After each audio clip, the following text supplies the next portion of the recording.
बिस्मिल्लाहिर्रहमानिर्रहीम। अस्सलामुअलैकुम वरहमतुल्लाहि वबरकातुहू। लाखों करोड़ों दुरूद व सलाम नबी करीम सल्लल्लाहु अलैहि वसल्लम पर और आपकी आल पर। आज बेटा हम डिस्कस करेंगे simple random sampling. Simple random sampling है क्या, इसकी टाइप्स क्या हैं, कौन से मेथड्स हम अडॉप्ट करते हैं सिंपल रैंडम सैंपल ड्रॉ करने में, सिंपल रैंडम सैम्पलिंग की एडवांटेजेस और डिसएडवांटेजेस क्या हैं। एक डिटेल्ड लेक्चर जो है सिंपल रैंडम सैम्पलिंग पे हम करने जा रहे हैं। फर्स्ट ऑफ ऑल आपने ये जहन में रखना है कि जहाँ पर भी आपको ये लफ्ज़ रैंडम नज़र आया तो वहाँ पर सैंपल के सिलेक्ट होने में प्रोबेबिलिटी थ्योरी जो है वो की रोल प्ले करती है। ऐसी सिचुएशन में जो रिसर्चर की पर्सनल विल है या रिसर्चर की जो पर्सनल जजमेंट है सैंपल को सिलेक्ट करने में वो अप्लाई नहीं होगी, बल्कि प्रोबेबिलिटी थ्योरी, प्रोबेबिलिटी का जो कॉन्सेप्ट है वो हम यूज़ करेंगे सैंपल को ड्रॉ करने के लिए। अब जिस पॉपुलेशन से आप सैंपल ले रहे हैं उस पॉपुलेशन में मौजूद तमाम एलिमेंट्स के सिलेक्ट होने के इक्वल चांसेस हैं, यानी हर एक की प्रोबेबिलिटी जो है वो इक्वल है। और जिस पॉपुलेशन में से आप कोई सिंपल रैंडम सैंपल ड्रॉ करेंगे उसमें ये वसफ़ भी होना चाहिए कि वो पॉपुलेशन जो है वो होमोजीनियस हो। होमोजीनियस मीन कि वो तमाम एलिमेंट्स जो उस पॉपुलेशन के अंदर हैं वो सिमिलर क्वालिटीज़ के हामिल हों। जैसे आपने एक सैंपल ड्रॉ करना है बीएस इंग्लिश के स्टूडेंट्स का, तो अब बीएस इंग्लिश के जितने भी स्टूडेंट्स हैं वो सारे के सारे होमोजीनियस हैं with respect to their discipline. इसी तरह अगर आप टीबी पेशेंट्स में से सैंपल ले रहे हैं तो जितने भी टीबी के पेशेंट्स हैं वो आपकी होमोजीनियस पॉपुलेशन है। आप फिलिप्स के एनर्जी सेवर्स की पॉपुलेशन में से सैंपल ले रहे हैं तो वो सारे के सारे बल्ब जो हैं वो एक ही ब्रांड के हैं फिलिप्स के, वो होमोजीनियस हैं। इसके अलावा जो सक्सेसिव ड्राइंग्स हैं वो इंडिपेंडेंट होंगी, यानी जितने भी सैंपल यूनिट्स आप ड्रॉ कर रहे हैं वो इंडिपेंडेंटली आपने ड्रॉ करने हैं।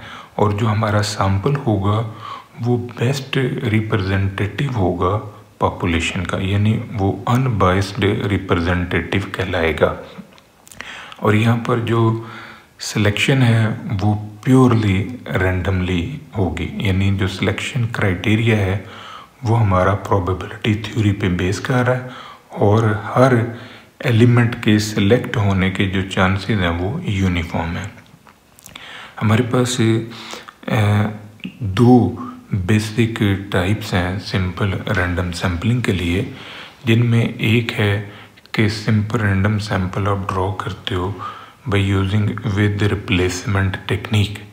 अब विद रिप्लेसमेंट टेक्निक एक ऐसा क्राइटेरिया है कि जिसमें हम अपने सिलेक्टेड एलिमेंट को फिर पॉपुलेशन में रिप्लेस कर देते हैं नया एलिमेंट ड्रॉ करने से पहले। इसको हम simple random sampling with replacement बोलते हैं।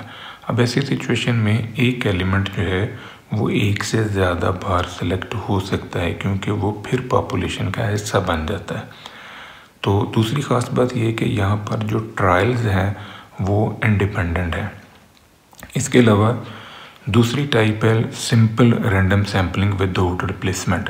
अब ये विदाउट रिप्लेसमेंट एक ऐसा सिलेक्शन क्राइटेरिया है जिसमें हम अपने सिलेक्टेड एलिमेंट को रिप्लेस नहीं करते पॉपुलेशन में, यानी जो एलिमेंट आप एक दफ़ा निकाल लेते हैं उसे आप दोबारा पॉपुलेशन में शिफ्ट नहीं करते नया एलिमेंट निकालने से पहले।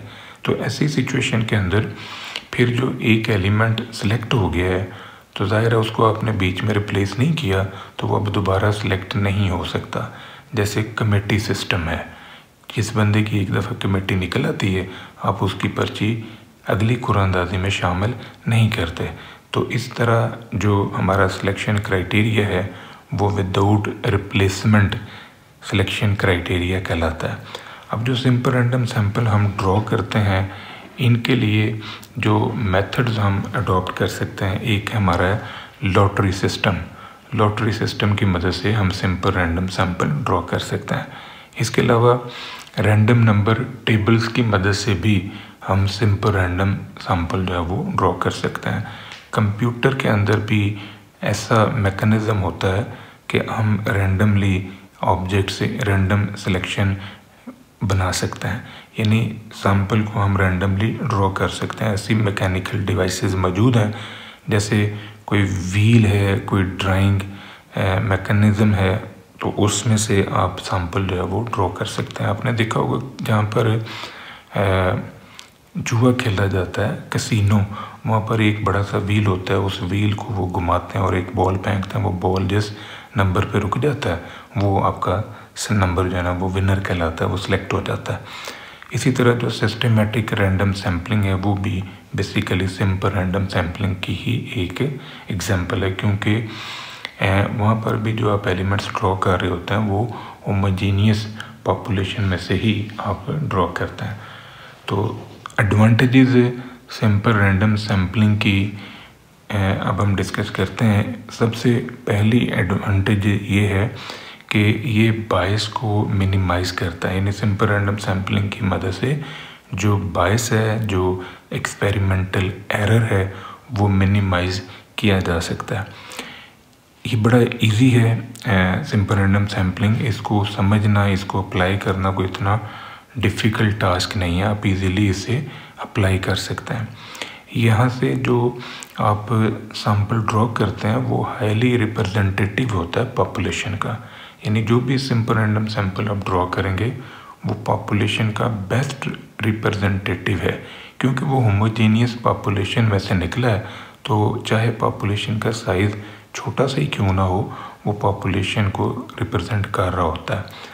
सूटेबल है फॉर स्टैटिस्टिकल एनालिसिस। जो हम स्टैटिस्टिकल एनालिसिस परफॉर्म करते हैं तो उस स्टैटिस्टिकल एनालिसिस में जो सैंपल की इंफॉर्मेशन हम यूज़ करते हैं वो सैंपल हमने सिंपल रैंडम सैम्पलिंग की टेक्निक से ही लिया हुआ होता है, और हर एलिमेंट के सिलेक्ट होने के चांसेस जो है ना वो बराबर हैं, यानी इक्वल प्रोबेबिलिटी है, इक्वल अपॉर्चुनिटी है तमाम पॉपुलेशन यूनिट्स की कि वो सैंपल के तौर पे सिलेक्ट हो जाएं।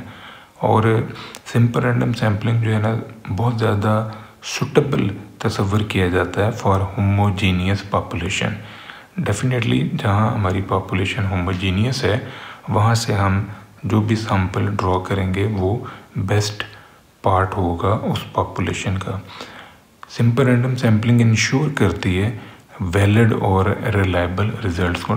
जाहिर है जहाँ पर्सनल जजमेंट से आप सैंपल लेते हैं तो वहाँ पर बायसनेस आ सकती है, लेकिन जहाँ पर आप प्रोबेबिलिटी थ्योरी को यूज़ कर रहे होते हैं वहाँ पर बायसनेस का तस्वर नहीं होता। वहाँ पर अगर बायसनेस हो भी तो वो मिनिमम लेवल की होती है और वो बाई चांस आती है, यानी प्रोबेबिलिटी थ्योरी की मदद से जब हम सैंपल ड्रॉ कर रहे हैं और वहाँ पर हर एलिमेंट के सिलेक्ट होने के चांसेस भी इक्वल हैं, तो ऐसी सिचुएशन में जो हमारे रिजल्ट्स होंगे वो ज़्यादा वैलिड और ज़्यादा रिलायबल होंगे।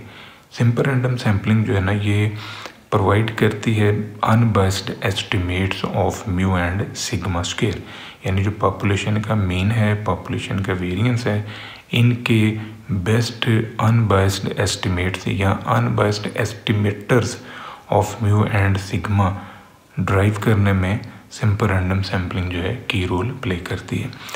डिसएडवांटेजेस भी हैं कुछ सिंपल रैंडम सैम्पलिंग की। अब यहाँ पर सबसे पहला ये है कि अगर पॉपुलेशन आपकी बहुत बड़ी है, लार्ज है, तो फिर वहाँ पर इसको अप्लाई करना थोड़ा मुश्किल होता है। इसकी एप्लीकेशन के ऊपर कॉस्ट और टाइम जो है ना वो ज़्यादा यूज़ होता है। ये हाईली पेड टास्क है और इसके अलावा टाइम कंज्यूमिंग भी है। तो जो सिंपल रैंडम सैम्पलिंग हम अप्लाई करते हैं तो वहाँ पर सैम्पलिंग फ्रेम का एग्जैक्ट होना बेहद ज़रूरी है। अगर आपका सैम्पलिंग फ्रेम कंप्लीट नहीं है, प्रॉपर नहीं है, इनएडिक्वेट है, तो फिर वहाँ पर हम सिंपल रैंडम सैम्पलिंग अप्लाई नहीं कर सकते। इसी तरह जहाँ पर आपका सैम्पल 30 से छोटा है, सैम्पल का साइज़ 30 से लेस है, मतलब स्मॉल सैम्पल है, तो ऐसी सिचुएशन के अंदर जो हमारे रिज़ल्ट्स हैं वो प्रॉपर नहीं होते, वो पूरी पॉपुलेशन को रिप्रेजेंट नहीं कर पाते। अगर हमारी पॉपुलेशन हेट्रोजीनियस है तो हेट्रोजीनियस पॉपुलेशन की सूरत में हमारा जो सिंपल रैंडम सैम्पलिंग है ये फेल हो जाता है, ये अप्लाई ही नहीं होता। हम हेट्रोजीनियस पॉपुलेशन पे direct simple random sampling apply नहीं कर सकते। हम फिर क्या करते हैं, वहाँ पर हम अपने हेट्रोजीनियस डाटे को पहले होमोजीनियस ग्रुप्स में शिफ्ट करते हैं और फिर उन ग्रुप्स में से हम सैंपल ड्रॉ करते हैं on the basis of simple random sampling. मतलब सिंपल रैंडम सैम्पलिंग की direct application on heterogeneous population possible नहीं है। इसी तरह जो सिंपल रैंडम सैम्पलिंग है in case of with replacement, तो ऐसी सिचुएशन में क्या है कि एक ही एलिमेंट जो है ना वो बार बार सिलेक्ट हो सकता है। मतलब एक ही सैम्पलिंग यूनिट जो है वो आप मल्टीपल टाइम ड्रॉ कर सकते हैं, तो इससे भी पॉपुलेशन की रिप्रेजेंटेशन जो है ना वो प्रॉपर नहीं होती। ये था बेटा आज का हमारा लेक्चर। दुआ में याद रखिएगा। इंशाल्लाह अगली वीडियो के साथ फिर हाजिर होंगे। फ़ी अमान अल्लाह।